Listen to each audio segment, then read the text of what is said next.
तो दोस्तों नमस्कार। फिर से एक बार और लकी सिंह हमारे पास बैठे हुए हैं और इनसे कुछ क्वेश्चन फिर से करने वाले हैं जनरल साइंस का, जो इसका जवाब देंगे। तो आपका स्वागत है लकी सिंह पटेल जी। चलिए ठीक है, आगे चलते हैं, क्वेश्चन आपसे करते हैं ना, तैयार है ना आप? चलिए नेक्स्ट क्वेश्चन है, which element is found in the highest amount in the universe? पूरे ब्रह्मांड में जो सबसे ज्यादा मात्रा में एलिमेंट कौन सा पाया जाता है बताएंगे? हाइड्रोजन पाया जाता है। जैसा कि आप देख रहे हैं, सच बात है कि हाइड्रोजन पूरे ब्रह्मांड में, पूरे यूनिवर्स में जो है अधिक मात्रा में पाया जाता है। ठीक है, अच्छा नेक्स्ट क्वेश्चन है, who gave the principle of relativity? जो सापेक्षता का सिद्धांत है, किसने दिया? अल्बर्ट आइंस्टाइन ने दिया था। ये सही जवाब है। और who discovered principle of law of floating? तैरने के सिद्धांत की खोज किसने किया था? आर्किमिडीज ने किया था। सही जवाब है भी। तो काफी लग रहा है कि अच्छे से तैयार करके आए हैं ये। नेक्स्ट क्वेश्चन की ओर बढ़ते हैं। Goitral growth of the thyroid gland caused by the deficiency, मतलब जो ग्वाइटल ग्रोथ करता है, बढ़ जाता है घेंगा, है ना, ऐसा किस के कमी से होता है इसमें, है ना, क्या बताएंगे? आयोडीन। अच्छा, आयोडीन के कारण जो घेंगा रोग होता है ना, ऐसा होता है, घेंगा वो फूल जाता है। नहीं, सच बात है, सही बात है। अब the average weight of human brain about, जो लगभग मन बताना है कि जो मनुष्य का जो ब्रेन का जो वजन होता है, भार होता है, वो क्या होता है एवरेज, औसत लगभग? 1.36 kg। हाँ, औसतम ये बताया कि 1.36 kg होता है। किसी किसी का अलग होता है, तो थोड़ा सा इसमें वेरिएशन बदलाव देखने को मिल सकता है, बट ये एवरेज बताया गया है कि 1.36 होता है। तो सही जवाब है ये, सॉरी इनका सही है। और नेक्स्ट क्वेश्चन की ओर बढ़ते हैं और देखते हैं, ब्लड किस प्रकार का टिश्यू है बताएंगे? कनेक्टिव टिश्यू है। तो फिर से वही बात अब देख पा रहे हैं कि मतलब चाहे इनको ऑप्शन दिया जाए चाहे ना दिया जाए, इन्होंने काफी अच्छा से तैयारी करा है, तो ये बता दे रहे हैं कनेक्टिव टिश्यू है, ये सही जवाब है इसका। नेक्स्ट क्वेश्चन की ओर बढ़ते हैं। Which one of the following colours has the maximum energy? सबसे ज्यादा किसमें, मतलब इसमें ऑप्शन दिया है वायलेट है, रेड है, येलो है, ऑरेंज है। सबसे ज्यादा किसमें एनर्जी होती है, मैक्सिमम एनर्जी किसमें होती है, कौन से कलर में बताएंगे? अच्छा, वायलेट में होती है। सही जवाब इसका भी है। एक्सरे वाज इन्वेंटेड बाय, तो एक्सरे का आविष्कार किसके द्वारा किया गया था बताएंगे? रोएंटगन ने किया था। बहुत अच्छा जवाब है, भी सही जवाब है। Hydrogen bomb, who developed the hydrogen bomb किसने विकसित किया था बताइए? एडवर्ड टेलर ने किया था। सही जवाब इसका भी है। और आगे बढ़ते हैं क्वेश्चन की ओर। परमाणु बम किसने विकसित किया था? Who developed the atom bomb? Robert Oppenheimer. सही बात है, इसका भी सही जवाब है। जैसा कि आप देख पा रहे हैं कि क्वेश्चन इन्होंने काफी अच्छे से तैयार किया, जो कि एसएससी बैंक रेलवे में कई कॉम्पिटिटिव एग्जाम में पूछा जाता है। बहुत बेहतरीन सवाल है और आप इसको जरूर लिख के तैयार करें और हमें जरूर बताएं कैसा आपको वीडियो लगा। आगे बढ़ते हैं क्वेश्चन की ओर। Solar radiation is measured by, सौर विकिरण किसके द्वारा मापा जाता है, आप बताएंगे? पायरोमीटर। सही जवाब है, पायरोमीटर के द्वारा जो है कि सौर विकिरण को मेजर किया जाता है, मापा जाता है उसके द्वारा। Who are the inventor? Next question की ओर बढ़ते हैं। Who was the inventor of the scooter? Scooter का आविष्कारक कौन है बताएंगे? विम ओवेटर। चलिए सही जवाब, ये भी सही जवाब। आगे बढ़ते हैं नेक्स्ट क्वेश्चन की ओर। Which of the following has the lowest resistivity? Silicon है, सिल्वर है, नाइक्रोम है, और क्या लिखा है? एबोनाइट लिखा है आपने। तो इसमें मतलब ये जो ऑप्शन दिए हुए हैं, सिलिकॉन, सिल्वर, नाइक्रोम और एबोनाइट, इसमें सबसे कम रेजिस्टिविटी, लोएस्ट रेजिस्टिविटी किसकी होती है? क्या बताइए इसका जवाब? सिल्वर होती है। तो सही बात है कि सिल्वर जो है कि इसकी रेजिस्टिविटी कम होती है। तो सही जवाब इनका भी। अगला क्वेश्चन देखते हैं। Which of the following units coulomb be used to the measure electric charge? Ampere है, जूल है, वोल्ट है, कूलॉम है, क्या होता है? सही क्या होता है? अच्छा, एक बार और रिपीट कर देते हैं, लग रहा है क्वेश्चन क्लियर नहीं हुआ इनको। तो which of the following units could be used to the measure electric charge? Electric charge का जो मतलब किसमें मापते हैं आप? कूलॉम। सही जवाब इसका भी है, कूलॉम होता है। आगे बढ़ते हैं क्वेश्चन की ओर। The device used for the measuring potential difference is known as, जो कौन सा डिवाइस है, वह कौन सा डिवाइस है भाई जिसके द्वारा जो पोटेंशियल डिफरेंस को मेजर किया जाता है, बताइए।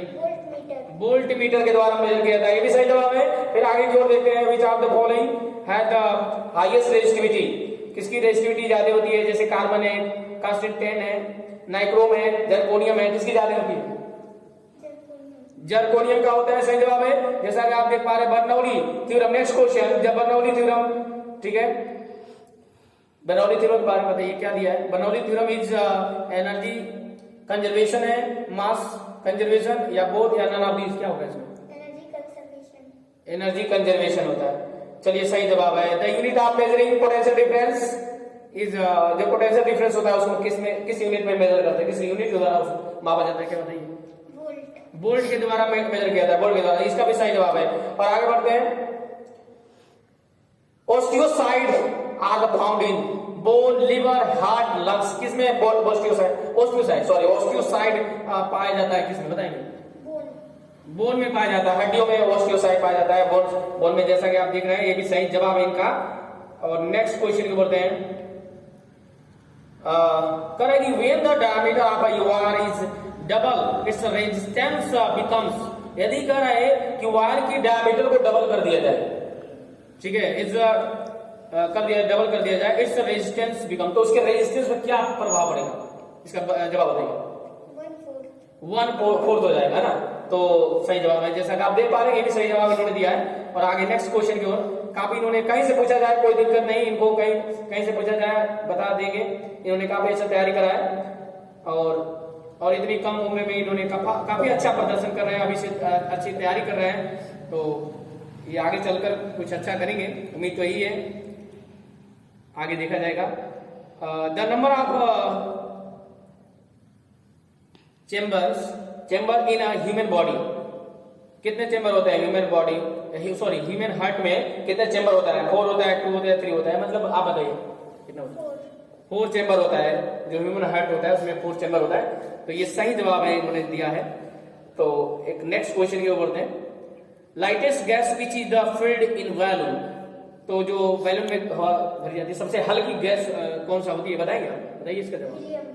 हीलियम होती है, सही जवाब। बहुत जबरदस्त ये सवाल है, कई कॉम्पिटिटिव एग्जाम में भी पूछा गया है, और ये अच्छा सवाल है कि lightest gas which is the field in volume, जो वैल्यूम होता है उसमें गुब्बारों में जो सबसे हल्की गैस भरी जाती है वो कौन सा गैस होता है, तो ये इसका सही जवाब है हीलियम, बिल्कुल सही जवाब है। आगे बढ़ते हैं, जो gas filled with next question की ओर बढ़ते हैं, gas filled with LPG to detect any leakage, किसी गैस में जो एलपीजी गैस होता है ना, उसके लीकेज को पता करने के लिए कौन सी उसमें गैस भरी जाती है, बताएंगे आप क्या? एथाइल मेरकैप्टेन, सही जवाब इन्होंने दिया है, जैसा कि आप सुन पा रहे हैं, एथाइल मेरकैप्टेन को भरी जाती है, जिससे कि उसे पता चल जाता है कि गैस लीकेज हो रही है, तो आदमी उसको सावधानी बरतता है। तो आगे चलते हैं, नेक्स्ट क्वेश्चन की ओर बढ़ते हैं, देखते हैं इसमें क्या जवाब इनका मिलता है कि नहीं। नेक्स्ट क्वेश्चन की ओर बढ़ते हैं, जैसे लिखा है the atomic nucleus was discovered bye, तो एटॉमिक न्यूक्लियस जो परमाणु नाभिक होता है उसकी खोज किसने किया था, इसका सही जवाब बताइए। रदरफोर्ड ने इसका न्यूक्लियस आविष्कार किया था, atomic bomb sorry atomic nucleus का, यानी परमाणु नाभिक का खोज अगर बात करें तो परमाणु के नाभिक की खोज जो है रदरफोर्ड ने किया था, सही जवाब इसका है। और नेक्स्ट क्वेश्चन पे बढ़ते हैं, तो in atom neutron was discovered by, जो एटम में न्यूट्रॉन होता है उसकी डिस्कवर किसने किया था, इनसे जानते हैं क्या तो चैडविक ने किया था, जैसे आप सुन पा रहे हैं, सही जवाब इसका है कि जो न्यूटन की डिस्कवरी करने वाले वैज्ञानिक का नाम दिया था चैडविक था, और ये सही जवाब इनका है, इन्होंने काफी अच्छा जो है प्रदर्शन किया। अच्छा, चलिए नेक्स्ट क्वेश्चन पूछते हैं इसे लकी सिंह से। तो nilgai belong to the following family, जो नील गाय होती है, ऑप्शन में दे रहा हूं, आप वैसे बताइए कि नील गाय जो होती है वो किस फैमिली से बिलोंग करती है, डियर फैमिली से बिलोंग करती है, इसका भी सही जवाब इन्होंने दिया है। नेक्स्ट क्वेश्चन की ओर बढ़ते हैं, हु अमंग, बहुत जबरदस्त क्वेश्चन है ये, who among the following anticipated Newton by declaring that all things gravity to the earth, मतलब ये हुआ कि भाई न्यूटन से पहले ग्रेविटी के बारे में सबसे किसने किसने बताया था? तो इसका आपको जवाब पता है क्या? बताइए क्यों? ब्रह्मगुप्त ने न्यूटन से पहले ही ग्रेविटी के बारे में बता दिया था, लेकिन लोग जानते नहीं थे।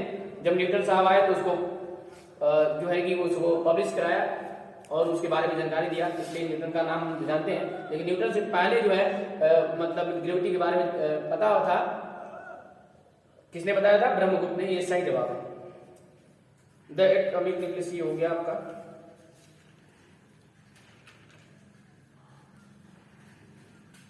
तो एक और क्वेश्चन है, the chemical name of the limestone. Limestone का केमिकल नाम बताएंगे? Calcium carbonate. चलिए, ये भी सही जवाब है, कैल्शियम कार्बोनेट, इनका भी सही जवाब है।